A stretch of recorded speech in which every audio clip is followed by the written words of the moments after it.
നമസ്തേ, ഞാൻ doctor Ranjith ഹരിയാണ്. SUT ആശുപത്രിയിലെ gastro surgeon ആയിട്ട് ജോലി ചെയ്യുന്നു. ഇന്ന് നമ്മൾ സംസാരിക്കാൻ പോകുന്നത് മലദ്വാരത്തിലൂടെ രക്തം കാണുന്ന അവസ്ഥ അഥവാ ബ്ലീഡിംഗ് പെർ റെക്റ്റം എന്ന അവസ്ഥയെക്കുറിച്ചാണ്. വളരെ സാധാരണമായി കണ്ടുവരുന്ന ഒരു പ്രശ്നമാണ്.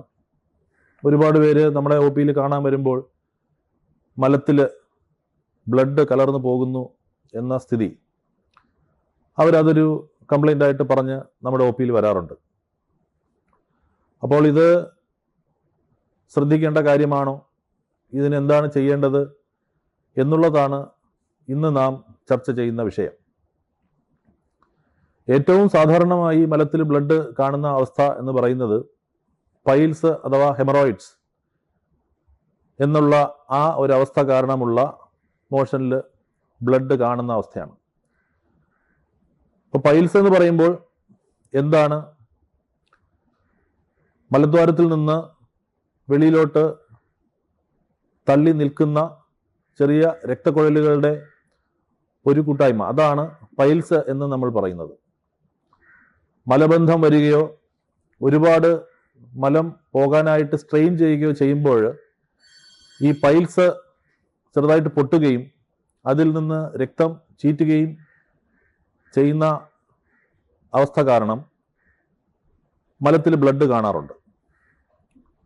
അപ്പോൾ ഈ പൈൽസ് കൊണ്ടുള്ള ബ്ലീഡിംഗ് എന്ന് പറയുന്നത് വളരെ സാധാരണമായിട്ടുള്ളതാണെങ്കിലും അതിന് ചിലപ്പോൾ നല്ല രീതിയിലുള്ള ചികിത്സ വേണ്ടിവരും, സർജറിയൊക്കെ ചെയ്യേണ്ടി വരും. പക്ഷേ എല്ലാ ബ്ലീഡിംഗ് റെക്റ്റം പേഷ്യൻസിനെയും നമ്മളിത് പൈൽസ് ആണ് എന്ന് കരുതി ആ ഒരു നിലയിൽ ചികിത്സിക്കാൻ സാധിക്കത്തില്ല.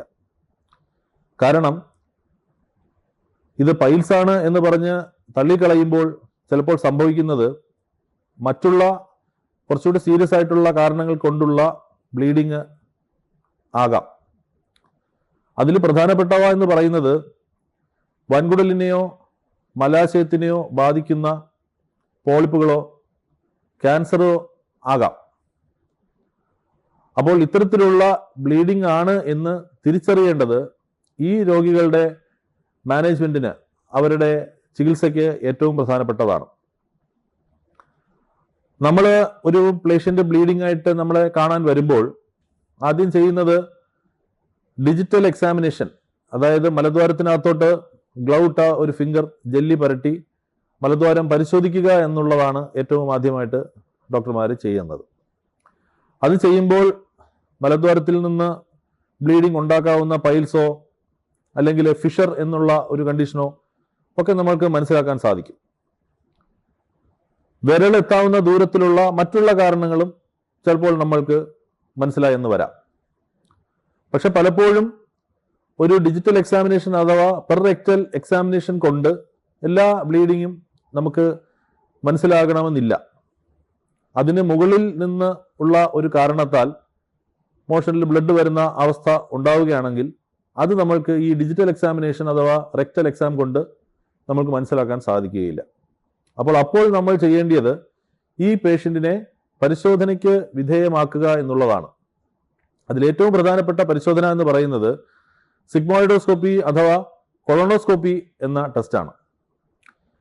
ഏകദേശം വൻകുടലിന്റെ ഒരു 40-50 സെന്റിമീറ്റർ കാണാൻ പറ്റുന്ന പരിശോധനയാണ് സിഗ്മോയിഡോസ്കോപ്പി. അതായത് സിഗ്മോയിഡ് കോളോൺ എന്ന വൻകുടലിന്റെ അവസാന ഭാഗവും രക്തവും പരിശോധിക്കുന്ന ആ ഒരു പരിശോധനയ്ക്കാണ് സിഗ്മോയിഡോസ്കോപ്പി എന്ന് പറയുന്നത്.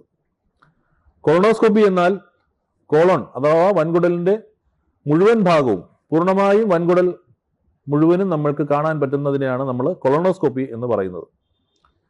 ഈ കൊളോണോസ്കോപ്പി എന്ന് പറയുന്നത് വളരെ ഫ്ലെക്സിബിൾ ആയ, വളയുന്ന രീതിയിലുള്ള ഒരു ട്യൂബ്, ഏതാണ്ട് 1-1.5 മീറ്റർ നീളമുള്ള ഒരു വിരലിന്റെ കനത്തിലുള്ള ഒരു ട്യൂബ് ചെറിയ മയക്കം കൊടുത്തിട്ട് പേഷ്യന്റിന്റെ മലദ്വാരത്തിലൂടെ അകത്തോട്ട് നമ്മൾ ഇൻട്രൊഡ്യൂസ് ചെയ്യുന്നു. അതിൻ്റെ അറ്റത്ത് ഘടിപ്പിച്ചിരിക്കുന്ന ക്യാമറയുടെ സഹായത്താൽ ഈ വൻകുടലിനകത്തുള്ള ഇമേജ് നമുക്ക് ഒരു മോണിറ്ററിൽ നമ്മൾക്ക് കാണാനും സാധിക്കുന്നു. ഇത് ചെയ്യുന്നതിന് മുൻപേ നമ്മുടെ വയറ് അഥവാ നമ്മുടെ വൻകുടൽ നല്ലപോലെ വാഷ് ചെയ്ത് കളയേണ്ടതായിട്ടുള്ള ഒരു അവസ്ഥയുണ്ട്. അപ്പോൾ അതിന് വേണ്ടിയിട്ട് തലേ ദിവസം അല്ലെങ്കിൽ ഏതാനും മണിക്കൂറുകൾക്ക് മുൻപ് നമ്മൾ രോഗിക്ക് കുടിക്കാനായിട്ട് ഒരു മിശ്രിതം കൊടുക്കും. അപ്പം അത് കഴിക്കുമ്പോഴത്തേക്കും അത് കുടിക്കുമ്പോഴത്തേക്കും ഈ രോഗിയുടെ വൻകുടലിനകത്തുള്ള മോഷൻ, മലം എല്ലാം വെള്ളമായിട്ട് അങ്ങ് പോകും. അത് പോയി കഴിയുമ്പോഴാണ് ഇത് നമുക്ക് നല്ല രീതിയിൽ വൻകുടൽ കാണാൻ സാധിക്കുന്നത്. ഈ വൻകുടൽ കാണുമ്പോൾ നമുക്ക് ഈ ലീഷൻ എന്താണ് ഈ ബ്ലീഡിങ് ഉണ്ടാക്കിയത് എന്നുള്ള ആ ഒരു ലീഷൻ നമുക്ക് കാണാൻ സാധിക്കുകയും അതിൽ നിന്ന് വേണ്ടിയതാണെന്നുണ്ടെങ്കിൽ ബയോപ്സി പോലുള്ള കാര്യങ്ങൾ ചെയ്യാനും നമുക്ക് സാധിക്കും. അപ്പോൾ ബയോപ്സി എടുത്തു കഴിഞ്ഞാൽ ആ ബയോപ്സി പരിശോധനയ്ക്ക് വിടുകയും അതിൻ്റെ റിസൾട്ട് വന്ന് കഴിയുമ്പോഴത്തേക്കും അതിൻ്റെ പരിശോധന ഫലത്തിൻ്റെ അടിസ്ഥാനത്തിൽ എന്താണ് എന്നുള്ളത് മനസ്സിലാക്കിയിട്ട് അത് ചികിത്സിക്കുകയും ചെയ്യാനും സാധിക്കും. അപ്പോൾ ബ്ലീഡിങ് ഉണ്ടായാൽ എന്ത് ചെയ്യണം എന്നുള്ള ആ ഒരു ചോദ്യത്തിന് ഏറ്റവും പ്രധാനപ്പെട്ട കാര്യം, ഒരു ബ്ലീഡിങ്ങും മോഷനിലൂടെ വരുന്ന ബ്ലഡിനെയും നമ്മൾ ലഘൂകരിച്ച് കാണരുത്. പൈൽസ് ആണെങ്കിൽ ചികിത്സ എളുപ്പമാണ്. പൈൽസ് ആണെങ്കിൽ ജീവഹാനി സാധാരണഗതിയിൽ വരാറില്ല. പക്ഷേ അതിന് മുകളിലായിട്ട് പോളിപ്പോ, ക്യാൻസറോ പോലുള്ള കാരണങ്ങളാലാണ് ഈ ബ്ലീഡിംഗ് എങ്കിൽ തീർച്ചയായിട്ടും നമ്മൾ അതിന് വേണ്ട ചികിത്സ ചെയ്യണം. അത് കറക്റ്റ് സമയത്ത് തന്നെ അത് രോഗനിർണയം നടത്തണം. നല്ല ഒരു സെൻറ്ററിൽ പോയിട്ട് പരിശോധിച്ചിട്ട് അത് കൊളോണോസ്കോപ്പി വേണ്ടതാണെങ്കിൽ അങ്ങനെ അത് ചെയ്ത് മനസ്സിലാക്കുകയും രോഗനിർണയം നടത്തി അത് ചികിത്സിക്കുകയും ചെയ്യണം. അത് ലഘൂകരിച്ച് കണ്ട് അബദ്ധത്തിൽപ്പെടുന്ന പലരെയും നമ്മൾ കാണാറുണ്ട്. പൈൽസ് ആണ് എന്ന് വിചാരിച്ച് പല ക്യാൻസറുകളും സമയത്ത് ചികിത്സ നേടാതെ വളരെ അഡ്വാൻസ്ഡ് ആയിട്ടുള്ള സ്ഥിതിയിൽ വരുന്ന ഒരു വളരെ ദുഃഖകരമായ അവസ്ഥ, നമുക്കൊന്നും ചെയ്യാൻ പറ്റാത്ത ഒരു സ്ഥിതിയിലേക്ക് അത് എത്തിപ്പെടും. അപ്പോൾ എല്ലാവരും ഈ ഒരു മെസ്സേജ് ഉൾക്കൊള്ളുക. നന്ദി, നമസ്കാരം.